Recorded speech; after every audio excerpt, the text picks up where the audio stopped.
This is Songs on Fire, the show where I trade songs and stories with some of my favorite artists and good friends right from my backyard. My name is Ben Kunder, and I'm a singer-songwriter. I love to talk to other singer-songwriters about why they do what they do. Today's special guest is Kyla Charter.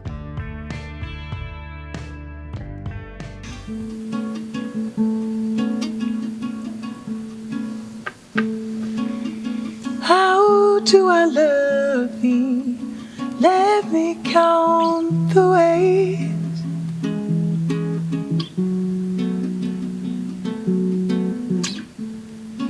I fled to a river, I've been swimming for days.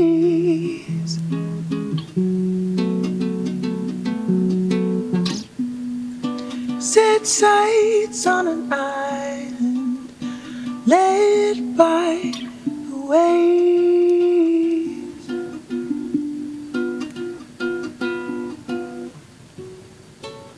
We're worlds apart, we're rivers and lakes.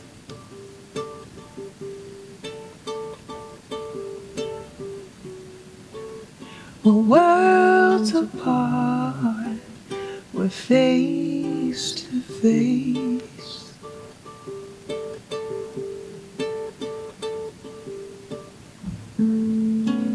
To find my way back, I haven't a clue.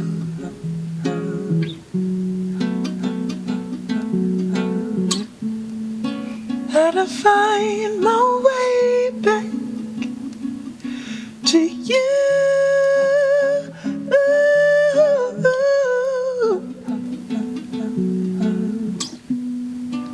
If I'm being honest, if I'm telling the truth,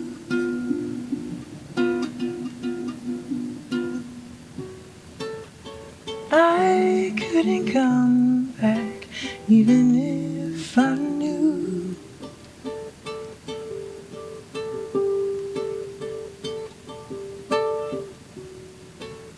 It's not something I could put myself through.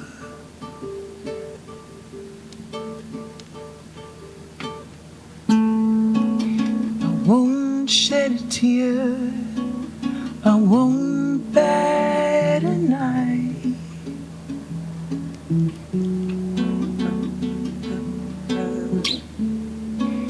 I'll watch the sunset through cedar and pine. They say no man is an island. So far I'm doing just fine. So you keep what's yours and I'll keep what's mine.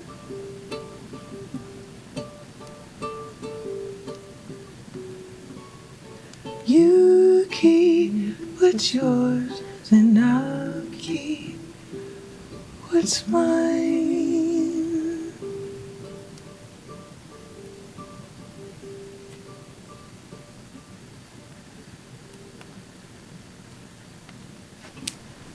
Yahoo!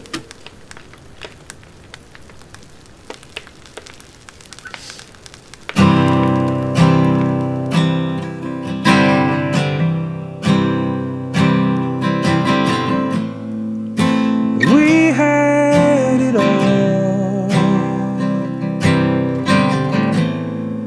on paper and in frames upon the wall. Nursery rhymes and records make me smile,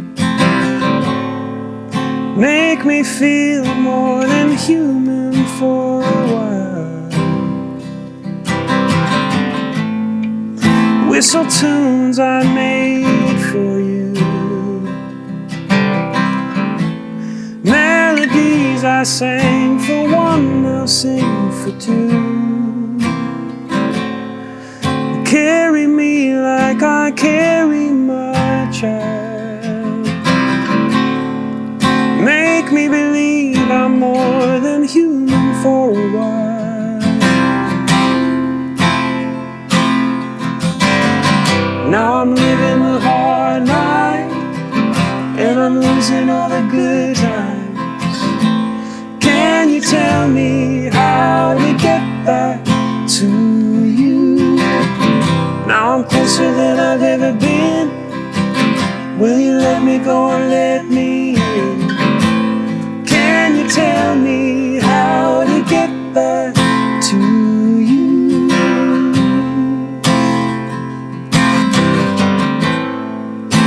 We paved over this town. We built it up only to tear it down. Plant a tree in memory of us. Make me feel more than human, more than dust. Now I'm living the hard life, and I'm losing all the good times. Can you tell me how to get back to you? Now I'm closer than I've ever been.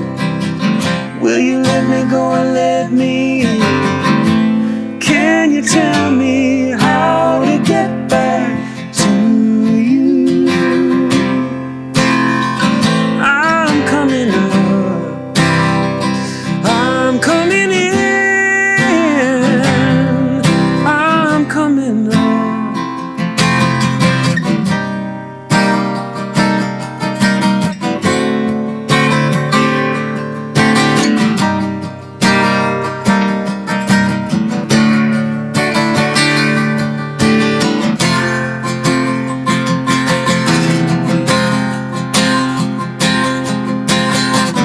Now I'm living a hard life, and I'm losing all the good times.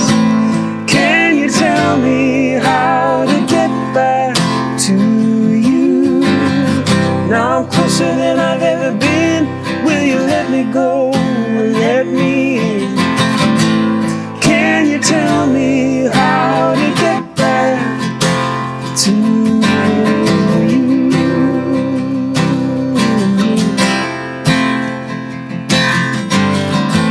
Can you tell me how to get back to you?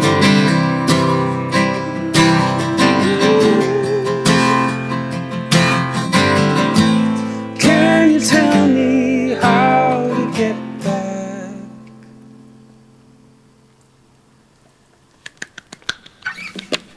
Yahoo! Kyla, welcome to Songs on Fire. Thank you. I'm Thank thrilled you to for- have you. Thank you for having me. Yeah. Thrilled to be here. So I've been thinking as I was listening to your songs and getting to know your music a little bit better, doing a little research on your background, I was thinking about how you approach songs melodically and how important melody is to your storytelling. Totally. So how important is Well, how important it's how important is incredibly- melody to your songwriting? Incredibly important. I always kind of, I mean, how do I answer this? The melody is always incredibly important. It's not necessarily the thing I start with, Mm-hmm. but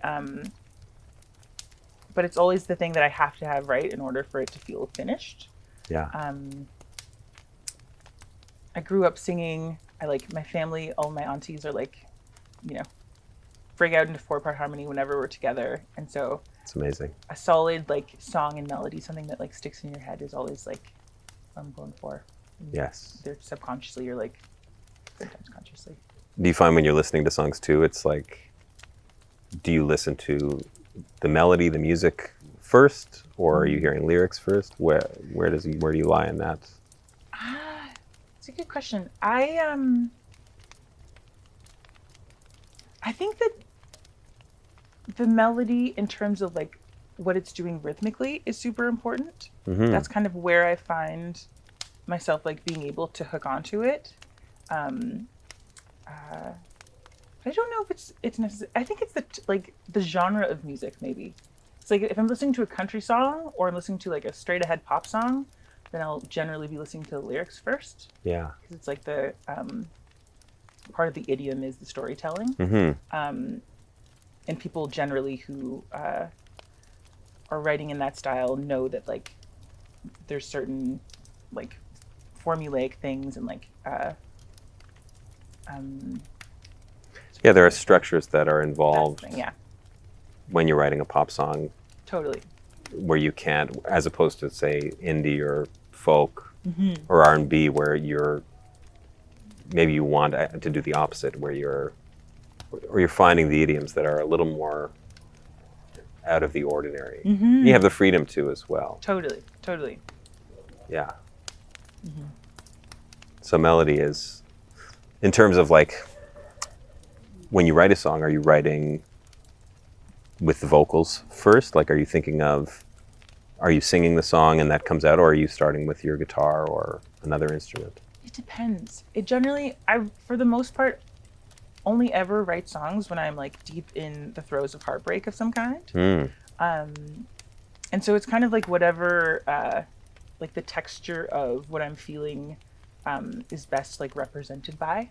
Yeah. Sometimes it's like a line or a phrase, like this last, like the record that we just finished. It's kind of like a transcendental meditation esque, like cyclical single line repeating itself type of thing as like its basis. So that was like very important for this last body of work, but generally I'll have like a feeling or a texture that I want to kind of like explore. Yeah. And when you say texture, can you dive a little deeper into what you mean by texture? Yeah.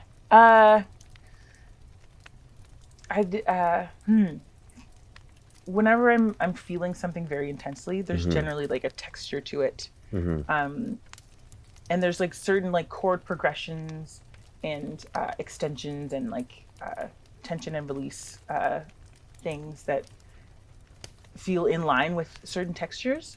And so when I'm writing a thing and I'm trying to evoke something specific, I'm trying to mesh the feeling with the sound. Yeah, that's very cool. Yeah. And sometimes it's on guitar and sometimes it's on a loop pedal. And if it's a loop, then I usually obviously use my voice a whole bunch. Yeah. So. And is that something that you can visualize, or is it something that you feel or you see the texture and then you are just sort of exploring sounds to find it? Or is it something that you already innately know and you can just sort of pick up the guitar or, your loop pedal? Yeah, I right. wish it was that. It's like very much like I have to find the thing. And I know when I've hit it, but it's definitely like a search a lot of the time. Because sometimes it's like, I think it's one thing and then I get to the root of it and I'm not actually being as honest with myself as I need to be. Yeah. And therein lies the actual song. Yeah. Yeah. Yeah, when you're trying to, I find that as well when I'm writing lyrics, like I'm trying to find the right lyric as opposed to the honest lyric. It's like I'm starting to write something, then I'm thinking about what rhymes or how could it carry the story, as opposed to like, what am I trying to say? Totally. And then you like throw away all that paper and all those notes that you just wrote to get to what the heart of the song is about. Totally. Yeah. That's very cool. And when it comes to playing and writing at the same time, are you mainly using your guitar, or you switch between guitar and loop pedal, or you have other instruments that you play as well? For the live show? No, for writing. Oh, for writing. For creating your... Yeah, it's generally, because I've had a guitar and I've kind of been strumming away and playing it for so long, it's definitely something that I gravitate towards. But the type of songs that I write on guitar are like totally different than the stuff that I write on the loop pedal, which is interesting. But I also like having gone to music school, there were pianos everywhere. Yeah. And so I've written quite a bit on piano as well. And I had a bass for a summer and like wrote some things on bass, which was super cool. So kind of whatever I can get my hands on, generally, like I'll like try and figure something out. Yeah. So you went to Humber for jazz? Jazz and contemporary vocal performance. Okay. And how did that influence? Like I understand you may have been asked this question, but I want to know, like, when you go into a program, you know, I went to school for musical theater, and so there were opportunities there, you know, to have vocal coaching and piano lessons and certain things that taught me things that maybe I didn't know before, but it also influenced me in some negative ways, in some positive ways. So, like, yeah, talk to me a bit about. Well, yeah, it was good for a lot of reasons. Yeah. It's awful for a lot of reasons. Yeah. I feel like, Which many arts for sure, programs. I think every arts program, it's like one of those things, you institutionalize something that's so subjective, and it's going to be awful no matter what you do to a certain degree. It's Yes. just kind of the beginning and end of it. I agree. However, where to even start?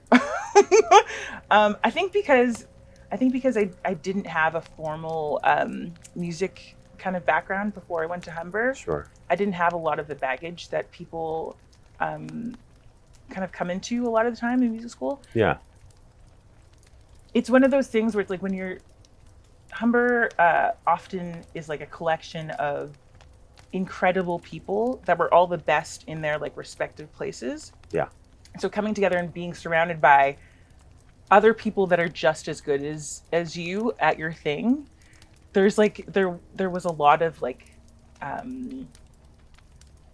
processing in real time that wasn't pretty. Like small fish in big pond kind of scenario. For a lot of people, but I guess because I didn't come from a musical background, that wasn't kind of like where I placed like the entirety of my identity. Yeah. I didn't have to kind of go through that particular process. But there was a whole bunch of other stuff. It made me think about music in a really like fragmented way. It's always been something that's like quite intuitive. But kind of having to think about my voice and think about kind of my creative voice as a something that like needed to be like put into a box in order to be graded was odd. And so I've found myself judging everything that came out of my mouth or my head for years while I was in there, to the point where I just like I was so depressed by the fourth year. I like barely finished. And I took a trip to Indonesia for 2 months. So it was like, I need to just like be away from everything I've ever known. I just need to like clean slate, go somewhere where people don't know me and understand myself again. And it was beautiful. I met a whole bunch of wonderful people, and I found myself on this island called Guillermo. Okay. It's kind of off the coast of Bali in the Indonesian archipelago, and it was like an eco hostel. Everything was made from like reclaimed bamboo that they had found. Yes. Where, like, there was no running water. It was all like rainwater and like a hole in the ground for a toilet. And I was like sleeping on the roof of this like structure that they had built. And this one night, they had like a generator where there was the only source of power, and it went out, and somebody grabbed a guitar, and we just like started singing songs, just all of these random people at this hostel. And it was so wonderful to be reminded, because it was like it was so fun and wonderful, but it sounded awful. Yeah. Like we were just like, everybody was out of tune. Nobody knew how to sing or play.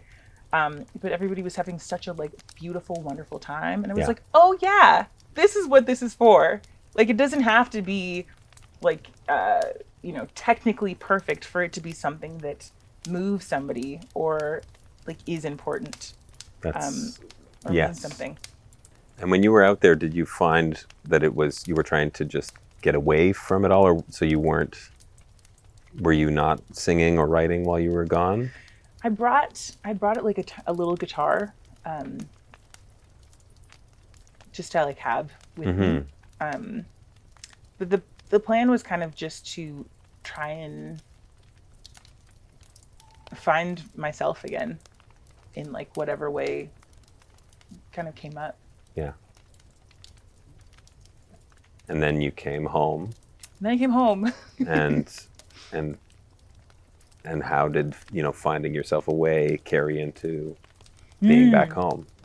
That's a good question. I had been I started working with July Talk like right before I left for Indonesia, and working with them is amazing. And none of the stuff that like Humber kind of instills in people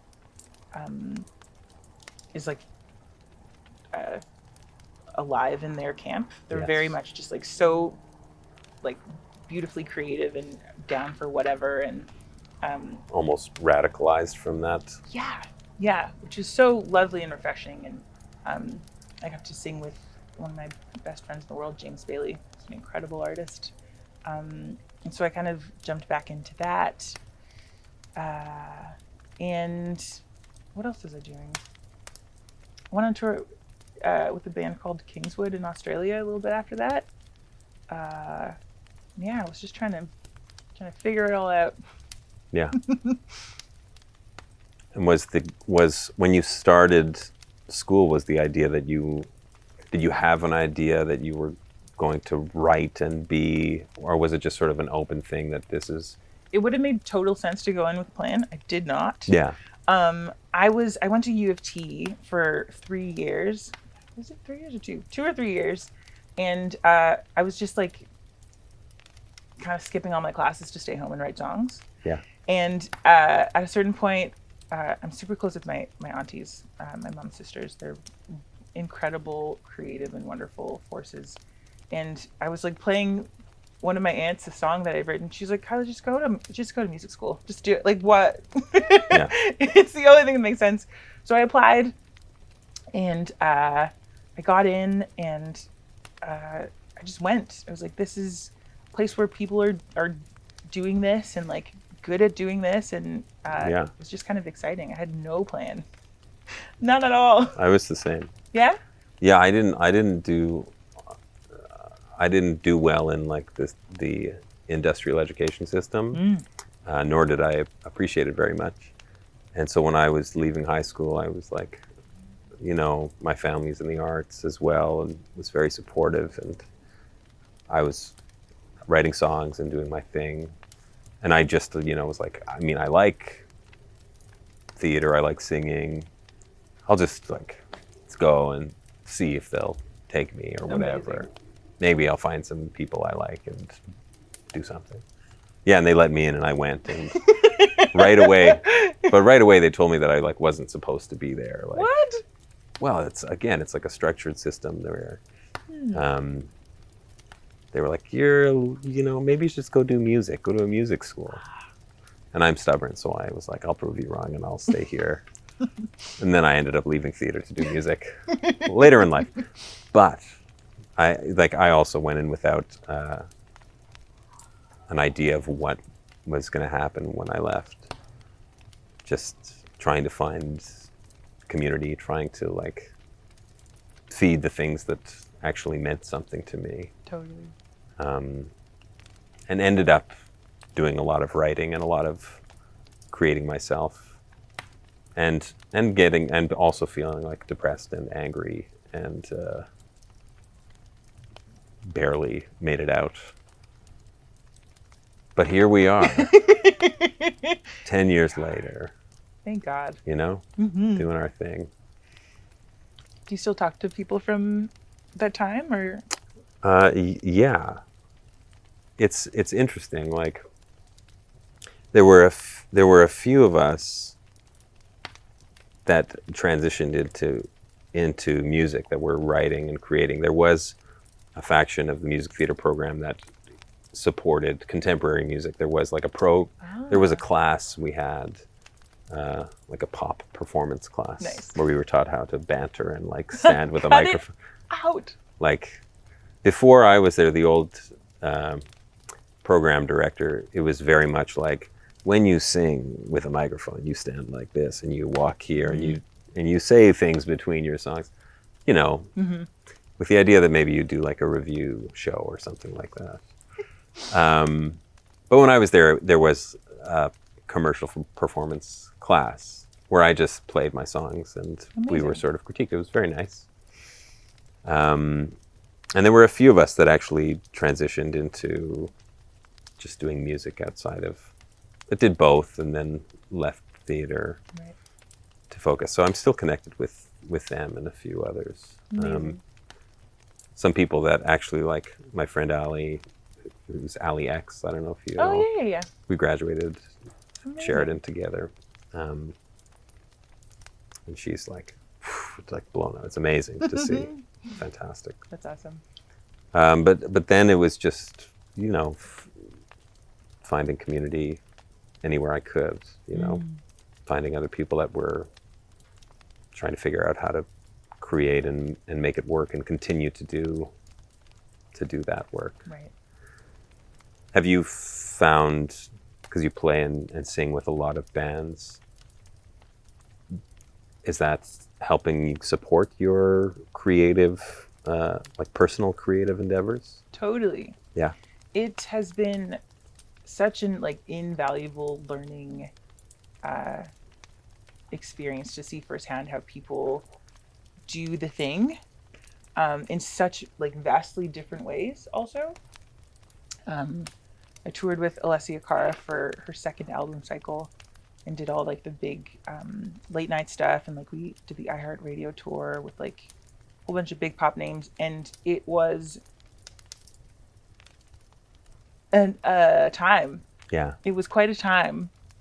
And like that kind of juxtaposed with like working with Zaki Ibrahim, who's wonderful and has also been doing it for a long time, and the things that she values kind of in her circle of people that she works with is like beautiful and so different, and like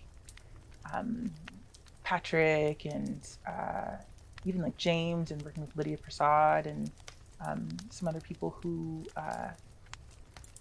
do like also vastly different styles of music. Sure. It's really helped kind of like hone my understanding of what kind of culture I like want to foster in the places that I exist. Yeah. That's wonderful. You've been exposed to many ins and outs of Totally. like not only the creative side, but the business side and how it can work. That's its own school, you know. Totally.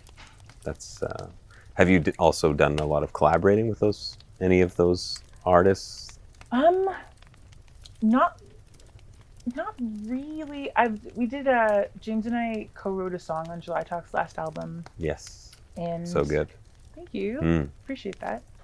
But I guess it's mostly just like coming up with harmonies for stuff that it's already created. Because there's like an aspect of myself and kind of what I've learned throughout the years that is like just love supporting people. Like seeing that somebody's like doing the thing and like knowing what it takes to kind of stand up on stage and be like, these are my deepest inner thoughts. Yeah. And being kind of able to have like the musical equivalent of holding somebody's hand in that space is just like something that I've really valued. It's more like being a limb on somebody's body, I find. Like bandmates and people that are singing. It's like you're not just holding, you're a part of the body. Like, right. you know, maybe this day you're the calf muscle. I don't know what you're going to be today. But it's, definitely that's the most beautiful part about performing with other actual humans. Totally. Are you finding it easy to like move into your solo stuff like after playing with so many bands, or does it make you nervous? Like, how do you feel with transitioning between the two? That's a great question. It was definitely a bit of a learning curve. I've done through the years like shows every so often, like just like local things. A friend would be putting together kind of a show and being like, "Do you want to open for me, or do you want to, be part of this bill?" Which has been super lovely. But I kind of, in the last bit, as I've been kind of putting more conscious focus into doing the thing, it was definitely a learning curve. But I realized in the last tour, opening for Pat in Europe, it was I just had to involve the audience. Like they had to be like kind of the support that I didn't have with me, which was so wonderful. Yeah. It was so wonderful to like kind of break that fourth wall and just be like, we're all humans here. I just happen to be a little bit farther from you. Yeah. And that was super, super lovely. People bring their own kind of stories and energy and vibe to every different space. So, yeah, it's really cool. It is.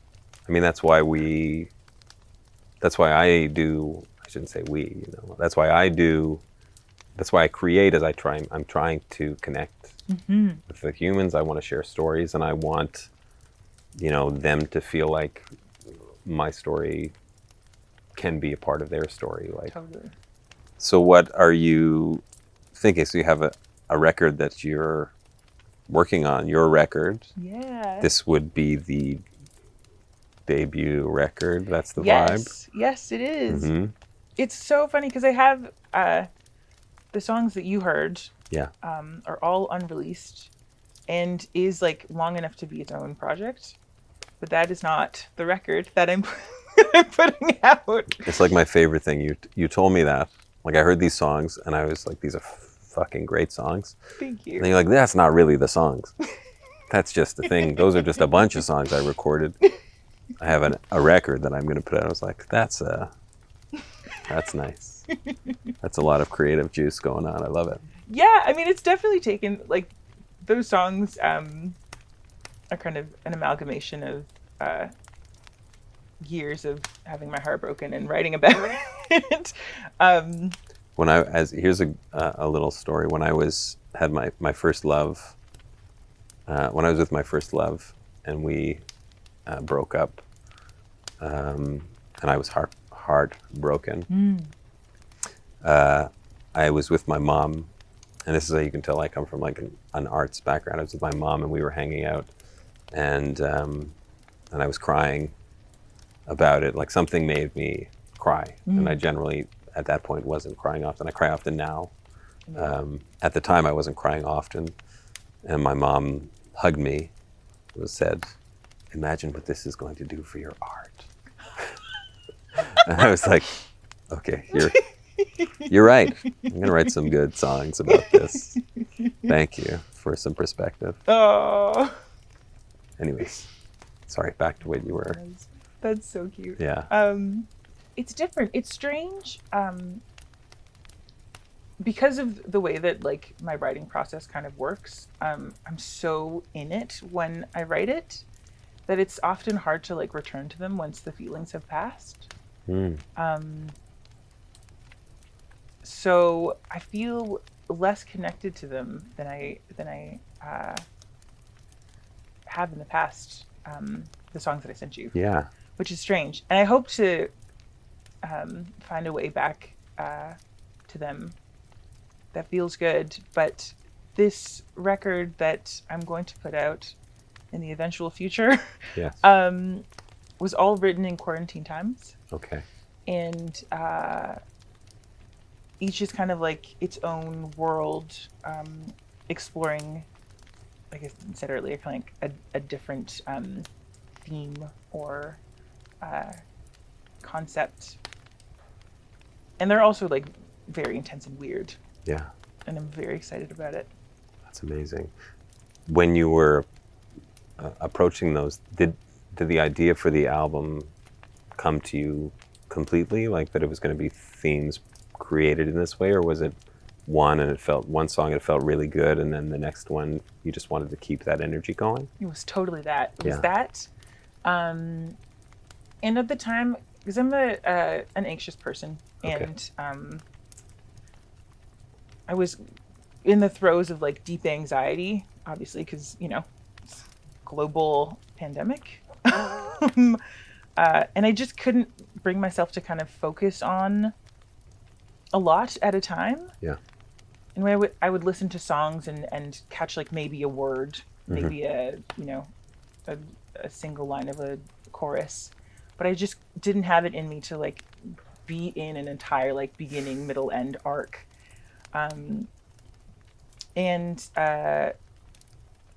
What was wonderful is that I started working with a producer named Scott McCannell, who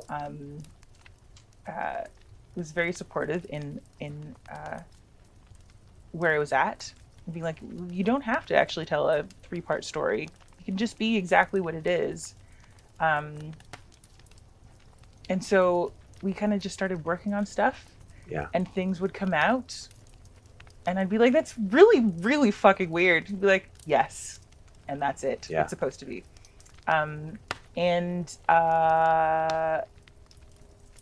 Yeah, that was kind of the process. It's amazing. It's like you were gifted the freedom to break down the structure that you thought you had to create. Completely. And it's one of those things. I've worked with a lot of talented producers in the past, but never somebody who has been so willing to kind of accept the fullness of me as a person and an artist. And I feel very lucky, very grateful to have had that space. That's amazing. Mm-hmm. That's, I wish every experience in any creative space was like that, without ego, and where you're allowed to just explore, explore the sound, explore the ideas that you have, and the feelings, the textures that you're trying to find. And it's amazing, like if we don't have, so often we're trying to, fit everything into a time, to an amount of time that we have because of the amount of money we have, or because of this reason or that reason, or I only have this bass player for this song, or whatever. Right. So to be able to have the space, it's a real gift. Or to at least to allow yourself to just be like, no, we're going to take as much time as it needs. I don't know if I'll be able to, but I only want to work that way moving forward, For sure. It's like, I feel like I have to teach myself how to record. I can do a little bit, but I need to do much more if I want to be able to consistently record songs that way. But that sounds very cool. It was very cool. It's very special. So how, if you don't mind, like breaking down how you would maybe approach one of the songs. Yeah, totally. In that way. For sure. I usually came in with kind of a riff, like I'd have like a guitar thing that I liked, or like a melody and a line, and I'd arrange it. It's Safe Spaceship is kind of like the production, what's the word? Team? Cool. That's the word. Yeah. Consists of Scott McCannell, Chino Davila, and Ben McDonald. Great. Incredible in Toronto also. Yes. Local Toronto. Yeah, all local. And so I brought it to the dudes, and we just kind of started jamming.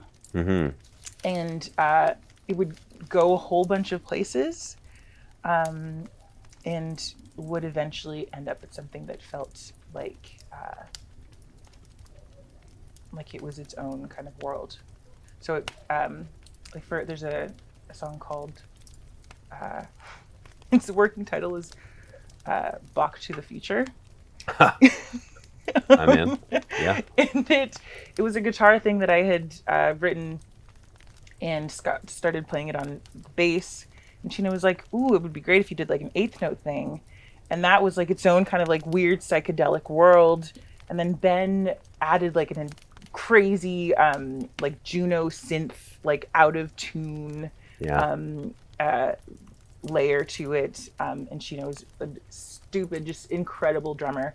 And then I did like 16 layers of vocals. Yes. And yeah. Amazing.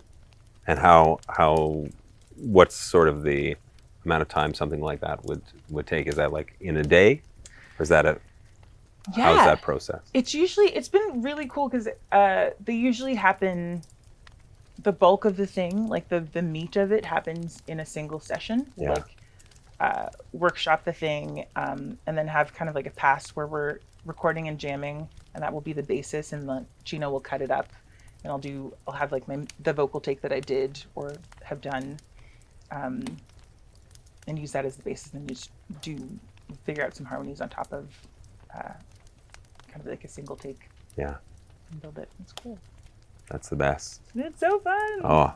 Also kind of been exploring like operatic vocals, which has been super, super cool. I've always kind of had a affinity for like kind of that classical ness, and getting to explore kind of those sounds has been really, really awesome.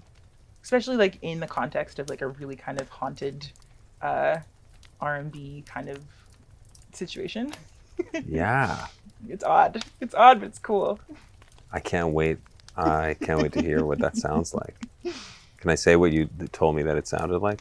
Yeah, like if Feist and D'Angelo, what did you say? If Feist and D'Angelo went to a garden party and were bitten by vampires, then that's what this record would sound like. That's, yeah. I would hope that garden party maybe happened back here. I gotta find some vampires. Gotta get in touch with D'Angelo. Yes. One day.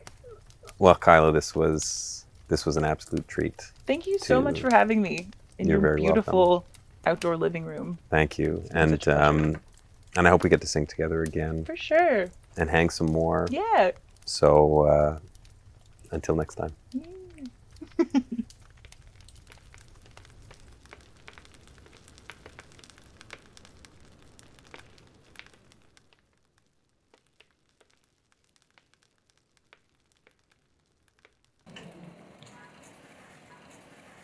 Song's up far.